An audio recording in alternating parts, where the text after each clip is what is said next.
Let's talk about malware or the malicious code. Let's start with the types of attacks. So there are four categories of attacks. You've got the malicious code, which includes viruses, worms, and Trojan horses. Okay. So also you've got reconnaissance attacks, access attacks, denial of service or DOS attacks. But then let us focus on the malicious code. Let's start with malware. What is a malware?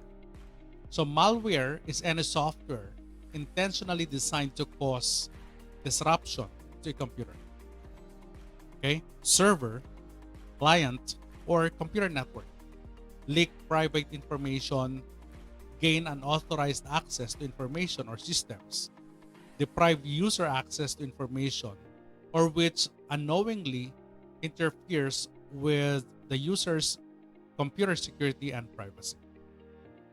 So malware or the malicious software is a software designed to infiltrate a computer without the owner's informed consent. So malware includes computer viruses, worms, Trojan horses, rootkits, backdoors. Okay, so backdoors meaning this is a method of bypassing the normal authentication procedures and usually installed using Trojan horses or worms. For profit, something like spyware, botnets, keystroke loggers, and dialers. Spyware. So spyware is a software with malicious behavior that aims to gather information about a person or organization and send it to another entity in a way that harms the user. For example, by violating their privacy or endangering their device's security. Okay? So spyware is a strictly for profit category of malware designed to monitor a user's web browsing, display unsolicited advertisements, redirect affiliate marketing revenues to the spyware creators. So spyware programs are generally installed by exploiting security holes or as Trojan horse, such as peer-to-peer applications. Now, why do we have to write malicious code, or why do they need to write malicious code? So most early worms and viruses were written as experiments, okay, or pranks, generally intended to be harmless or merely annoying rather than to cause serious damage to computers. So young programmers learning about viruses and the techniques wrote them for sole purpose that they could or to see how far it could spread. So in some cases, the perpetrator did not realize how much harm their creations could do. So as late as 1999, the widespread viruses such as the Melissa virus, which is a very popular virus then, appear to have been written chiefly as pranks. It was not to cause harm, okay, morely on experimental.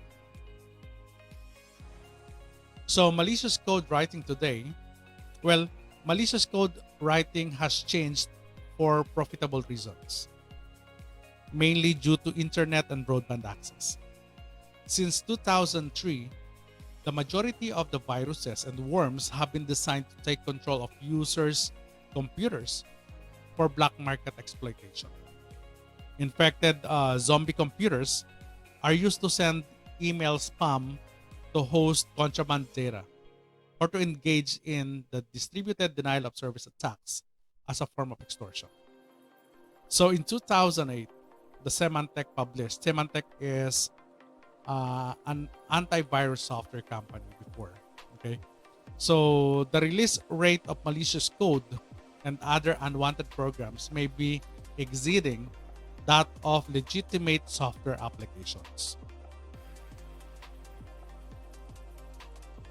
Viruses, Trojan horses, and worms. Are they the same? Let's see. Let's start with virus.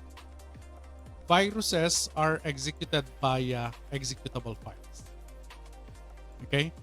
So a virus is a malicious software that is attached to another program to execute a particular unwanted function on a user's workstation.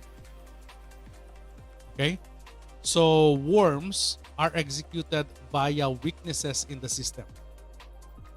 A worm executes arbitrary code and installs copies of itself in the infected computer's memory, which infects other hosts. Okay? And the Trojan horse executes through a program and interprets as a utility software. A Trojan horse is different only in that the entire application was written to look like something else, when in fact, it is an attack tool. Okay? So the primary difference between a virus and a worm is that viruses must be triggered by the activation of their host, whereas worm are standalone malicious programs that can self-replicate and propagate independently as soon as they have breached the system. Now, question. Is a Trojan a virus or a malware? Trojans are not viruses, but they are a type of malware. So people sometimes refer to Trojan viruses or Trojan horse viruses, but there's no such thing as that. Okay? So we have defined earlier what virus is. So a computer virus is a malicious computer program, executable file, that can copy itself and infect a computer without permission or knowledge of the user. So a virus can spread from one computer to another by sending it over the network as a file or as an email payload. So carrying it on a removable medium such as your thumb drive or the USB flash drive. So viruses need user intervention to spread. Some viruses are programmed to damage the computer by damaging programs, deleting files, or reformatting the hard disk.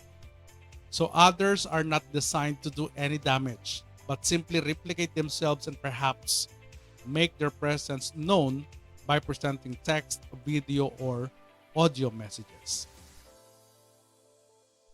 So worms are particularly dangerous type of hostile code.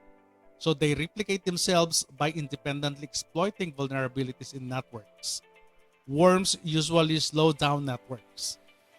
Worms do not need user intervention. So worms do not require user participation and can spread extremely fast over the network.